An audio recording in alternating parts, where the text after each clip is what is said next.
تعالیٰ عنہ سے ایک حدیث ہے، طبرانی کی روایت ہے،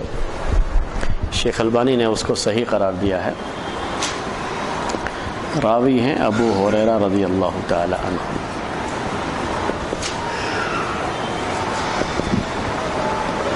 اور طبرانی کی روایت ہے، شیخ البانی کی تفصیل اس میں جو ہے تصحیح ہے۔ میں الفاظ لکھتا ہوں، ان من اشراط الساعۃ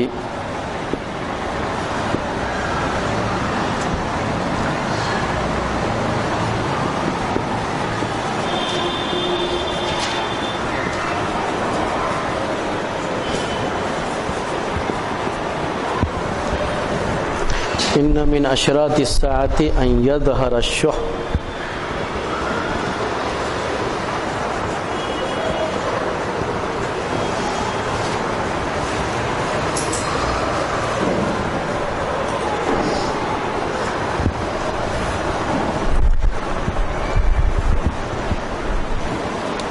والفحش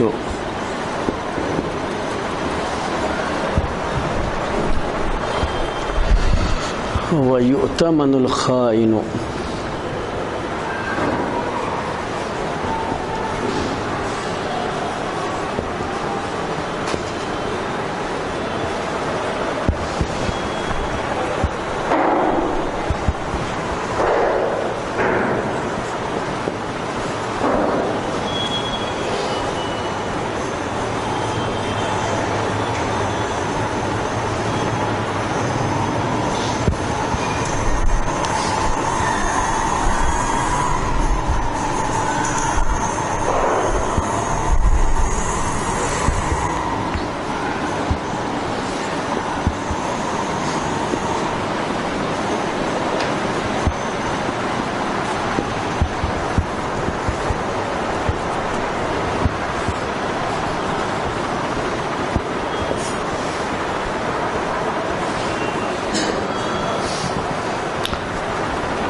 دیکھیے،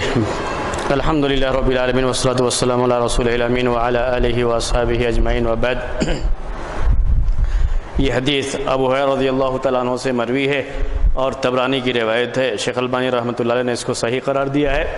حدیث کے الفاظ ہیں جس میں قیامت کی علامت بیان کرتے ہوئے اللہ کے رسول صلی اللہ علیہ وسلم نے، حالانکہ یہ الفاظ ابو ہریرہ رضی اللہ تعالیٰ عنہ کے ہیں، لیکن حدیث کے جو الفاظ نیچے کے ہیں اس سے معلوم ہوتا ہے کہ یہ اللہ کے رسول صلی اللہ علیہ وسلم کا بھی بیان رہا ہے۔ ان من اشراط الساعۃ، ان من اشراط الساعۃ، بے شک قیامت کی علامتوں میں سے، قیامت کی علامتوں میں سے، ان یظہر الشح، کہ شح ظاہر ہو جائے۔ شح بخیلی، مال کی بہت زیادہ محبت، جس کے بارے میں پچھلے ہفتے بات آئی تھی آپ کے سامنے، تو یہ بات آ چکی ہے، تو اس کے بارے میں نہیں آج بات آئے گی۔ والفحش، بے حیائی، یہ بات بھی پچھلے ہفتے آ چکی تھی۔ وَيُؤْتَمَنُ الْخَائِنُ، آج یہ بات خاص طریقے سے آپ کے سامنے رکھی جائے گی۔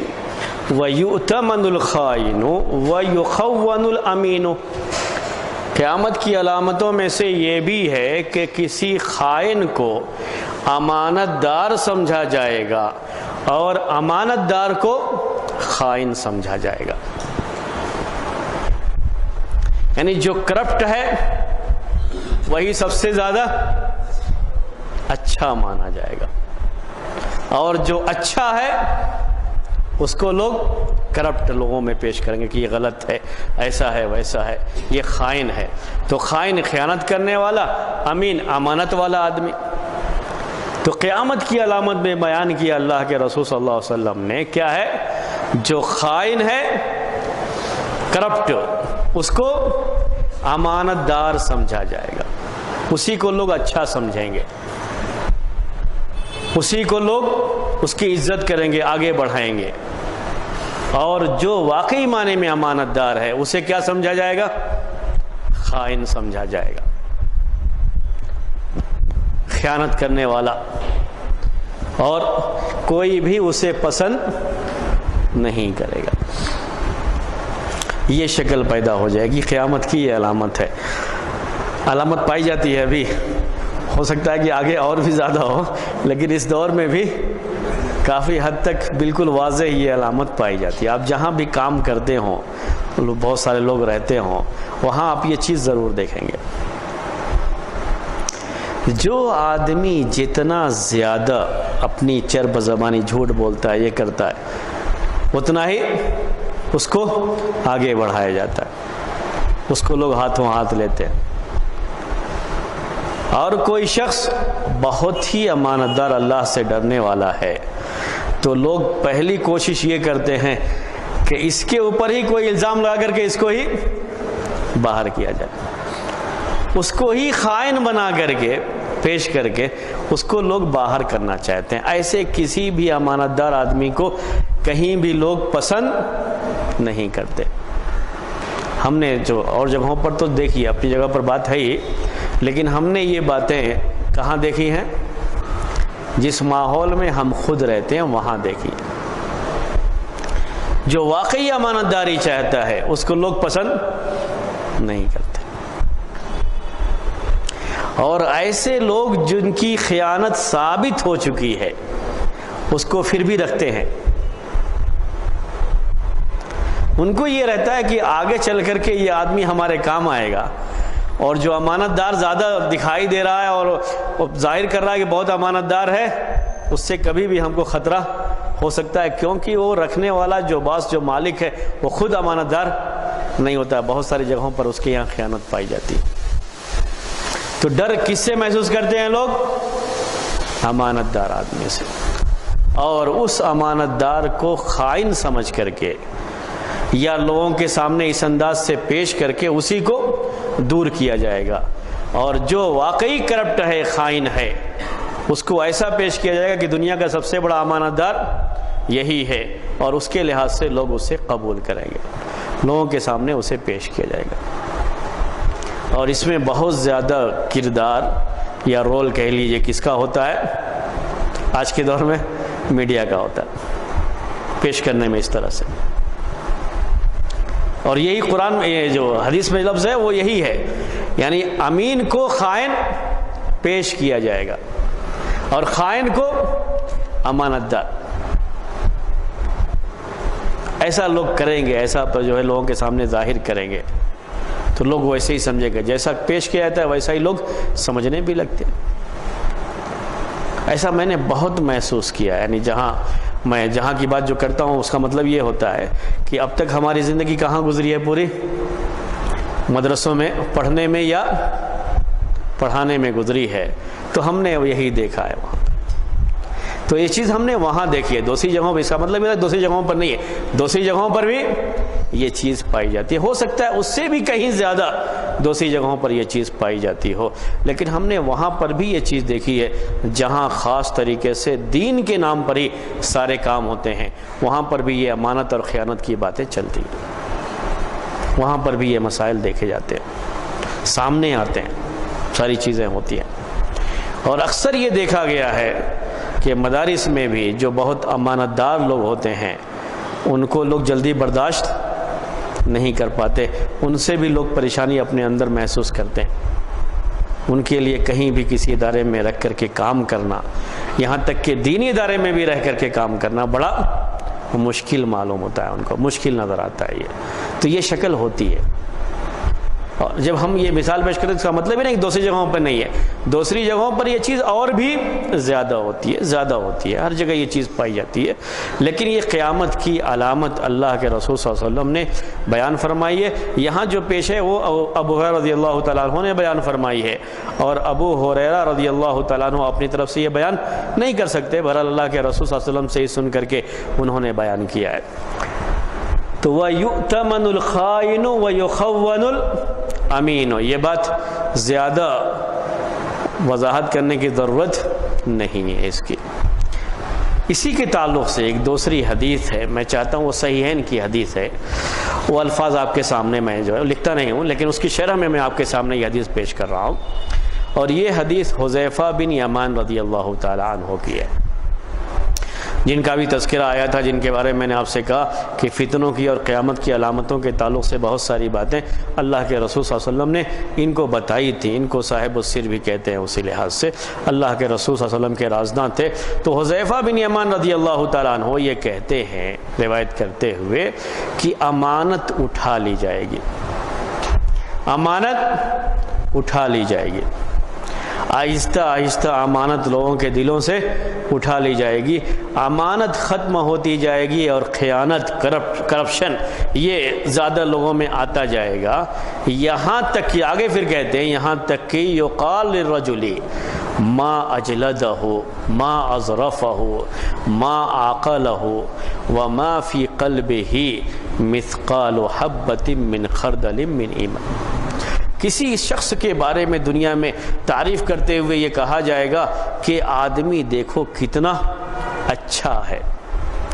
باتیں کتنی میٹھی کرتا ہے، جب بات کرتا ہے تو اس کی بات سننے کو دل چاہتا ہے، دل مائل ہوتا ہے، اور کتنا عقل مند آدمی ہے، کتنا عقل مند آدمی ہے، بات کر کے باتوں کے ذریعے سے کیسے اس کو لوگوں کو موہ لیتا ہے، یہ ساری باتیں تو کہا جائے کتنا عقل مند آدمی ہے، یہ لوگ کہیں گے، حالانکہ اس کے دل میں رائی کے دانے کے برابر بھی ایمان نہیں ہوگا۔ ایسے آدمی کی لوگ تعریف اس انداز سے کریں گے۔ تو وہی چیز ایک خائن آدمی کو کیسے پیش کیا جائے گا؟ انتہائی امانت دار بنا کر کے لوگوں کے سامنے پیش کیا جائے گا، بڑا عقل مند آدمی ہے، بڑا اچھا آدمی ہے، اس کو اچھائیوں کو بیان کر کے لوگوں کے سامنے اسے پیش کیا جائے گا۔ تو یہ ایک حدیث ہے، اللہ کے رسول صلی اللہ علیہ وسلم نے یہ فرمایا۔ اس کے بعد آگے ہے دیکھیے وَتَظْهَرُ الثِّيَابُ، اسی حدیث کی شرح کر رہے ہیں، اور کپڑے ظاہر ہوں گے، ایسے ایسے کپڑے آئیں گے، ایسے ایسے لباس لوگوں کے درمیان آئیں گے، کپڑے ظاہر ہوں گے، تلبسها نساء کاسیات عاریات، ان کپڑوں کو پہنیں گی ایسی عورتیں جو پہنے ہوئے بھی ہیں اور ننگی بھی ہیں۔ اس کے بارے میں پہلے بھی بات آپ کے سامنے آ چکی ہے کہ کپڑا پہنے ہوئے ہیں اور ننگی بھی ہیں، وہ آج بالکل واضح بات ہے۔ تو ایسی عورتیں پہنیں گی وہ کپڑے، تو کپڑوں کی نئی نئی ایسی ڈیزائنیں آئیں گی جو ایسی عورتیں پہنیں گی جو آدھا جسم تو چھپاتی ہیں اور آدھا جسم ظاہر کرنے والی ہوتی ہیں۔ بقیہ جو پردے والی خواتین ہیں وہ تو نہیں پہنیں گی، تو اس سے بھی وہ اور واضح ہوتی ہے وہ حدیث جو پہلے آپ کے سامنے آئی تھی کہ عورتیں، ایسی عورتیں جو پہنے بھی ہیں اور ننگی بھی ہیں، وہ لباسی ایسے بن جائیں گے۔ آج کے لباسی ویسے ہیں کہ وہ لباس پہن کر کے یہ عورتیں آدھی ننگی اور آدھی پہنے ہوئے رہتی ہیں، یہ پہلے آ چکی ہے بات، اسی لیے اور اس کی وضاحت نہیں کر رہا ہوں۔ آگے دیکھیں یہ آج وَيَعْلُو التُّهُوتُ الْأُولَى، یہ تحت کہتے ہیں نیچے کو عربی زبان میں، اسی سے توحوت لفظ یہ بنا ہوا ہے۔ ایک آدمی جو بہت نیچے مرتبے کا تھا، جو کچھ بھی نہیں ہے، بہت ہی معمولی آدمی، یہ اوپر ہو جائے گا سرداروں کے، جس کا مقام پہلے سے بڑا اونچا تھا، بڑا باصلاحیت آدمی، بہت ہی پڑھا لکھا آدمی اور بہت ہی یعنی کہہ لیجئے کہ یہ ہوشیار آدمی، ایسے آدمی پر جو آدمی بہت معمولی ہے وہ اوپر ہو جائے گا اس کے۔ ایسا وقت آ جائے گا کہ معمولی آدمی کس کے اوپر آ جائیں گے؟ پڑھے لکھے اچھے لوگ جو ہیں ان کے اوپر آ جائیں گے، ان کا دور آ جائے گا۔ بیکار قسم کے، معمولی قسم کے لوگوں کا، جن کی کوئی حیثیت نہیں ہے، ایسے لوگوں کا دور آ جائے گا اور ان کی عزت کی جائے گی، احترام کیا جائے گا۔ کس کے مقابلے میں؟ جو واقعی پڑھے لکھے اچھے لوگ ہیں، مہذب لوگ ہیں، ان کے مقابلے میں ان کی عزت کی جائے گی، یہ اس کے مقابلے میں اوپر آ جائیں گے۔ یہ اللہ کے رسول صلی اللہ علیہ وسلم ابو ہریرہ رضی اللہ عنہ نے فرمایا، اور بعد میں اس کی تائید کی ہے کہ اللہ کے رسول صلی اللہ علیہ وسلم نے بھی یہ بات کہی تھی۔ اس حدیث کو سمجھنے کے لیے یہ ایک دوسری حدیث جو مسند احمد کی ہے، ابو ہریرہ رضی اللہ تعالیٰ عنہ ہی اس کے راوی ہیں، وہ کہتے ہیں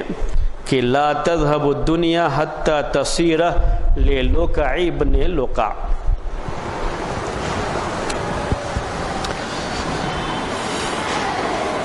یہ الفاظ بھی لکھتا ہوں، اسی کی شرح میں وہ بات آ جاتی ہے، وہی مطلب اس کا بھی ہے، لا تذهب الدنيا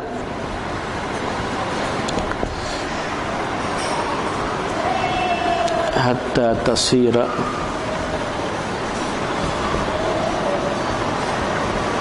للقع ابن لقع۔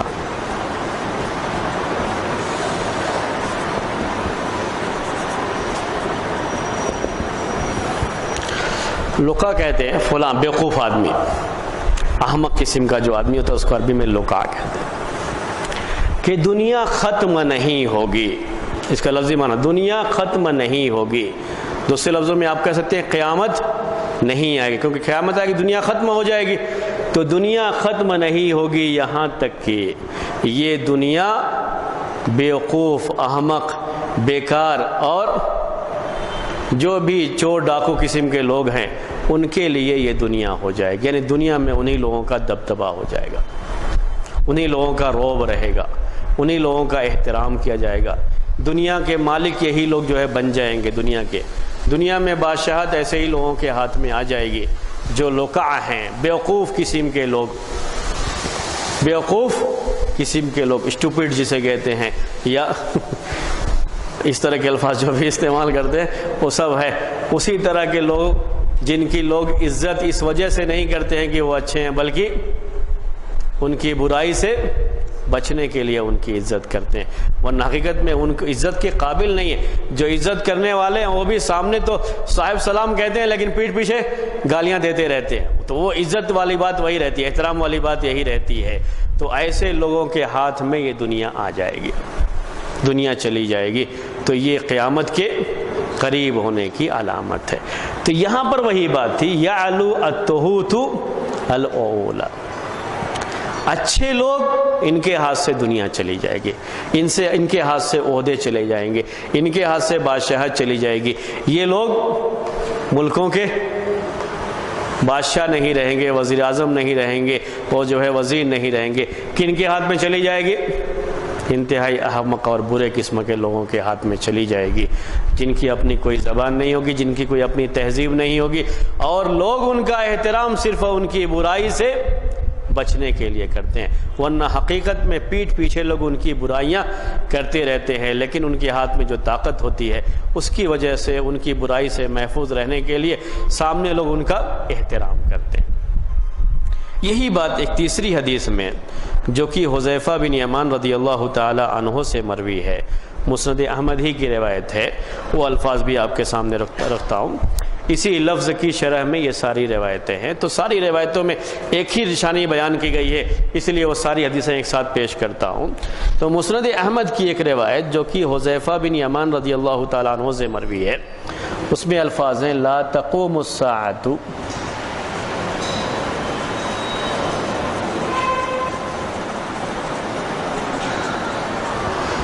قیامت قائم نہیں ہوگی، حتی یکون اسعد الناس بالدنیا،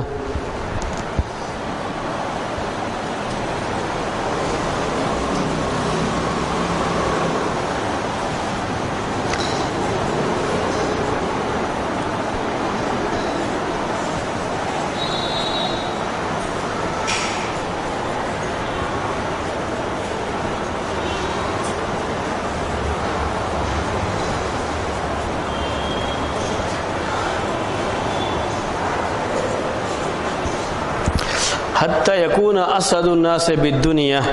لوکا ابن لوکا. یہ حذیفہ بن یمان رضی اللہ تعالی عنہ سے مروی ہے اور مسند احمد کی حدیث ہے. بالکل وہی معنی جو اس کے اندر ہے اور جو اس حدیث میں ہے وہی معنی اس کے اندر بھی ہے کہ یہاں تک کہ دنیا میں سب سے اچھا آدمی انتہائی بیوقوف، شریر، بدمعاش قسم کا جو آدمی ہوگا وہی سب سے اچھا آدمی مانا جائے گا. سب سے زیادہ دنیا میں اسی کو سعادت، اسی کو احترام، اسی کو مقام، اسی کو مرتبہ، اسی کو منصب ملے گا. یہ قیامت کے قریب ہونے کی علامت ہے. قیامت قائم نہیں ہوگی جب تک کہ یہ چیز نہ ہو جائے. تو ان تینوں روایتوں سے بات کیا سمجھ میں آتی ہے کہ قیامت کے قریب جتنا بھی قیامت کا زمانہ قریب ہوتا جائے گا ویسے ہی یہ برے لوگوں کی زیادتی بھی ہوتی جائے گی، اضافہ بھی ان کا ہوتا جائے گا. اور انہی برے لوگوں میں جو سب سے برا ہوگا وہی سردار بنے گا. وہی اس وقت جو ہے ملکوں کی جو حکومتیں ہوں گی وہ ان کے ہاتھوں میں جائیں گی اور یہی لوگ ان کا احترام کریں گے. ان کے شر سے، ان کی برائی سے محفوظ رہنے کے لیے یہی شکل چلے گی. زبان اس کے خلاف کھولنا نہیں چاہیں گے. کیوں؟ اس لیے کہ اتنا برا آدمی ہے، زبان کھولے تو پھر دنیا سے جانا پڑے گا. اس کے لیے اس کا احترام کرنا پڑتا ہے، اس کا جو ہے خیال کرنا پڑتا ہے. یہ شکل ہوگی اور یہ بھی علامت میں سمجھتا ہوں گی ہے نہیں، ظاہر ہے. اور شاید آگے اور بھی زیادہ ہوتی جائے گی یہاں تک کہ سب سے زیادہ یہی لوگ ہو جائیں گے. تو پھر یہ دنیا کے ختم ہونے کے قریب کا زمانہ، پھر وہی مہدی کا ظہور اور عیسیٰ علیہ السلام، پھر دجال آئے تو عیسیٰ علیہ السلام، یہ ساری چیزیں جو ہے اس کے بعد ہوں گی. تو اس بڑی علامت سے پہلے جو بڑی علامتیں ہیں ان سے پہلے یہ چھوٹی چھوٹی علامتیں جو ابھی بالکل ظاہر ہیں کہ موجود ہیں، ابھی بھی ہیں، آگے اور زیادہ بھی ہو سکتی ہے. اس کے بعد کہتے ہیں دیکھیے اکذالک یا عبداللہ ابن مسعود سمعتہ من حبی، کیا ایسے ہی اے عبداللہ بن مسعود تم نے سنا ہے میرے محبوب سے، یعنی اللہ کے رسول صلی اللہ علیہ وسلم سے؟ قال نعم ورب الکعبۃ، تو انہوں نے کہا ہاں کعبہ کے رب کی قسم میں نے یہ حدیث ایسے ہی سنی ہے اللہ کے رسول صلی اللہ علیہ وسلم سے. اسی لیے میں نے آپ سے کہا کہ یہ بات کس نے بیان کی ہے؟ ابو ہریرہ رضی اللہ تعالیٰ عنہ نے. لیکن حدیث کے آخر کے الفاظ بتاتے ہیں کہ یہ اللہ کے رسول صلی اللہ علیہ وسلم کا بیان. ویسے بھی صحابی اگر یہ بیان کرے تو آپ پہلے پڑھ چکے علوم حدیث میں کہ اس کو مرفوع کا درجہ ہے، کیونکہ صحابی یہ اپنی طرف سے بات نہیں کہہ سکتے، لازمی طور پر اللہ کے رسول صلی اللہ علیہ وسلم سے سن کر کے ہی یہ بات کہی ہوگی. تو یہ اس حدیث کے اندر قیامت کی علامتیں بیان کی گئی ہیں جو آپ کے سامنے جو ہے بات آئی. اس کے بعد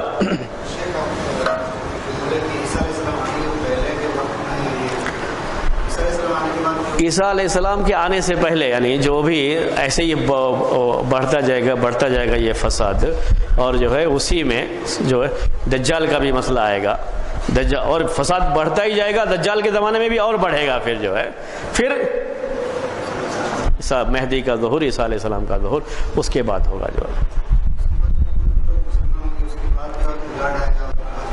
ہاں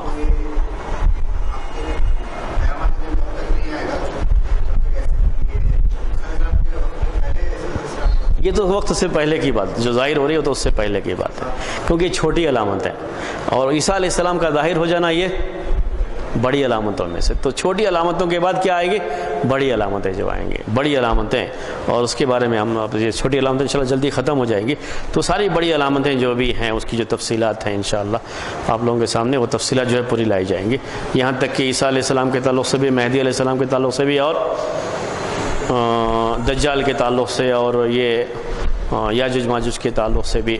جو تفصیلات ہیں اس کے، اور لوگ پریشان ہوتے ہیں بعض روایتوں کے لحاظ سے. تو انشاءاللہ وہ تفصیلات آپ لوگوں کے سامنے آئیں گے.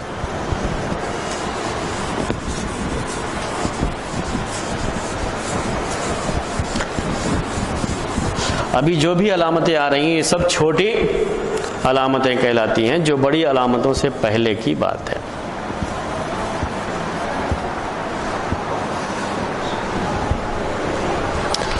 اس کے بعد ایک اور حدیث صحیح بخاری کی ہے ابو ہریرہ رضی اللہ تعالیٰ عنہ اس کے راوی ہیں۔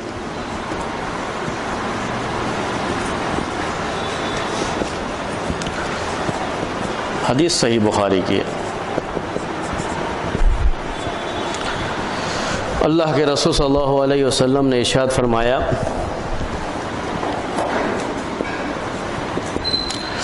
لَيَأْتِيَنَّ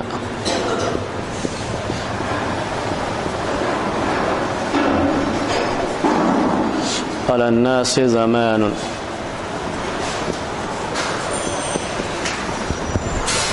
لَيَأْتِيَنَّ عَلَى النَّاسِ زَمَانٌ لَا يُبَالِ الْمَرْءُ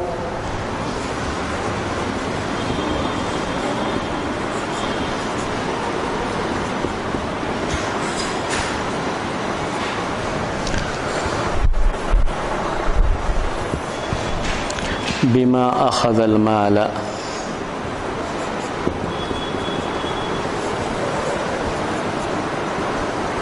أمن حلال أم من حرام۔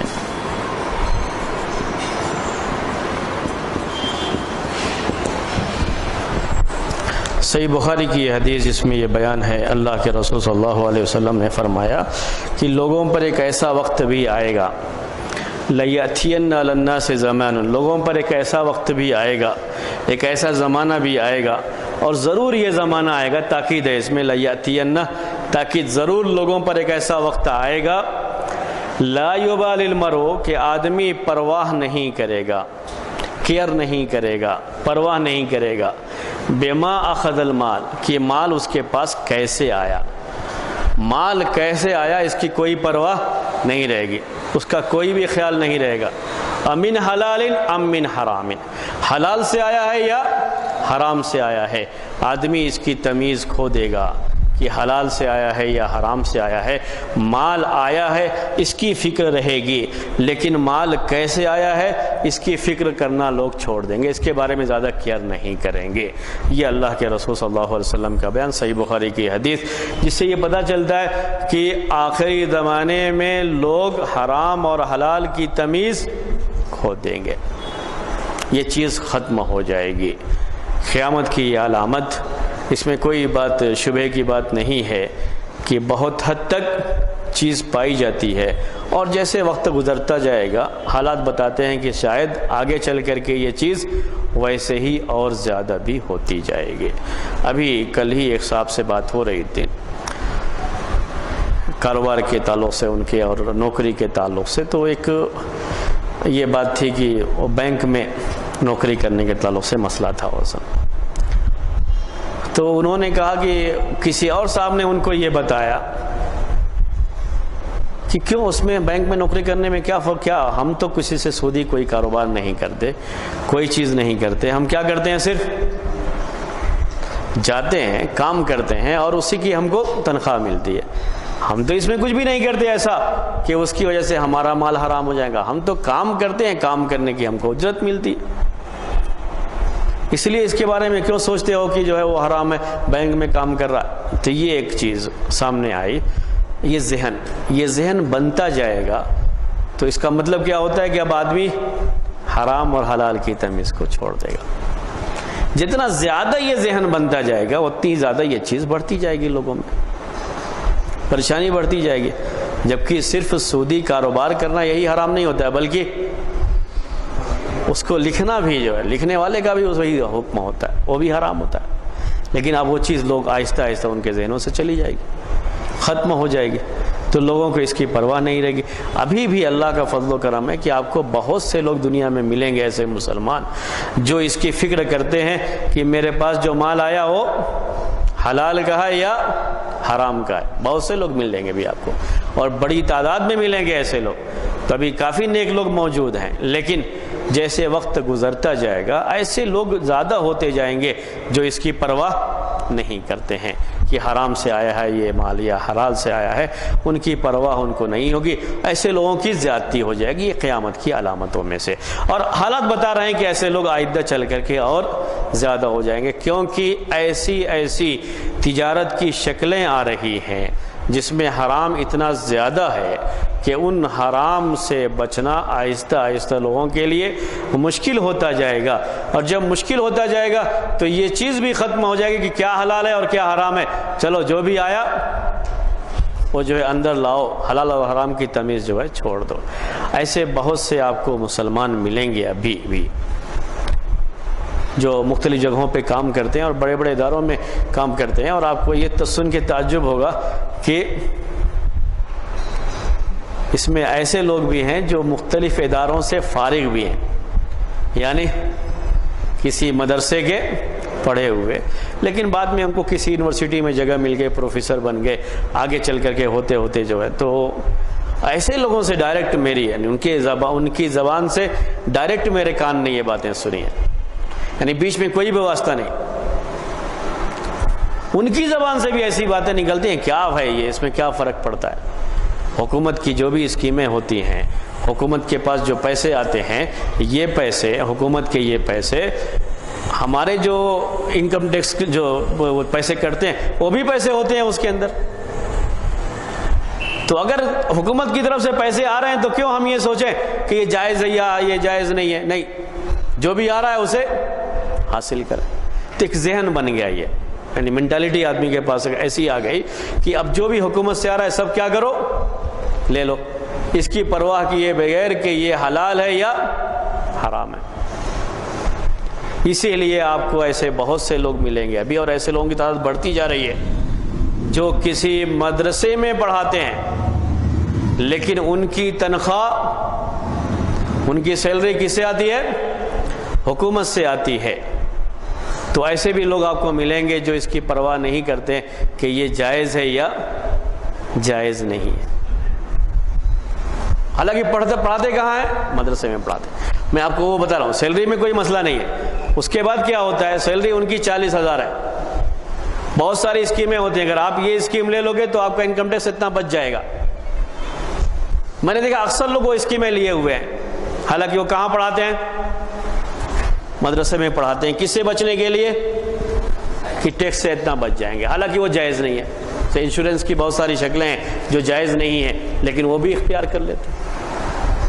وہ بھی ایسے کر لیتے ہیں۔ کیوں کر لیتے ہیں؟ ایک چیز ہے، اب وہ حرام حلال کی وہ تمیز کہ یہ حلال ہے یہ حرام ہے نہیں، ہمارا اتنا پیسہ بچ جائے گا، وہ اسکیمیں لے لیتے ہیں۔ میں مثال یہ دے رہا ہوں تو یہ میں برائی کے طور پہ نہیں دے رہا ہوں، میں آپ کو کہہ رہا ہوں ہم جس ماحول میں رہتے ہیں اسی کی مثال دیتے ہیں ہم اسی۔ تو ایسے لوگ جو کہ کسی مدرسے میں پڑھے ہوئے تھے اور کسی مدرسے میں ہی پڑھا رہے ہیں، وہیں کے ہیں، وہیں ان کا سب کچھ گزرا ہوا ہے، لیکن جب ان کے پاس اس طرح سے مال آیا کہ سرکاری نوکری لگ گئی یا جو ہے سرکار کی طرف سے ان کو تنخواہ ملتی ہے، ان کو سیلری ملتی ہے، تو ان کے یہاں بھی اس طرح کی چیزیں آ گئی ہیں، وہ بھی جو ہے سوچتے ہیں نہیں کیا فرق پڑتا ہے، جو ہے ہمارا پیسہ کٹتا ہے وہی ہم کو ملتا ہے، کیا فرق پڑتا ہے، اس طرح کی باتیں سوچ کر کے جو چیزیں حلال نہیں ہیں، حرام میں بالکل واضح طور پر آتی ہیں، وہ بھی اسے اختیار کر لیتے ہیں۔ تو یہ فرق ختم ہو جاتا ہے۔ جی کوئی سوال کرنا چاہ رہے تھے؟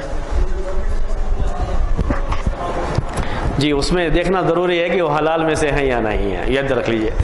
یعنی میرے کہنے کا مطلب ہے کہ ساری اسکیمیں آپ چھوڑ دیں، نہیں، وہ حلال اور حرام دیکھنا ضروری ہے، اس میں بھی وہ دیکھ کر کے جو حلال ہے اسی کو آپ اختیار کر سکتے ہیں۔ جی جی ہاں، وہ ایک بہت بڑا مسئلہ ہے حج کی سبسڈی کا کہ وہ آپ لے سکتے ہیں یا نہیں لے سکتے، حکومت جو اس سلسلے میں کر رہی ہے، تو انشاءاللہ بعد میں اس کے تعلق سے، چونکہ مجھے ڈر لگ رہا ہے کہ نظام شروع نہ ہو جائے، اس لیے بعد میں، وہ بڑا مسئلہ ہے وہ حکومت کا، تو انشاءاللہ پھر بعد میں اس کے بارے میں بات کریں گے۔ سبحانک اللہم و بحمدک اشہد ان لا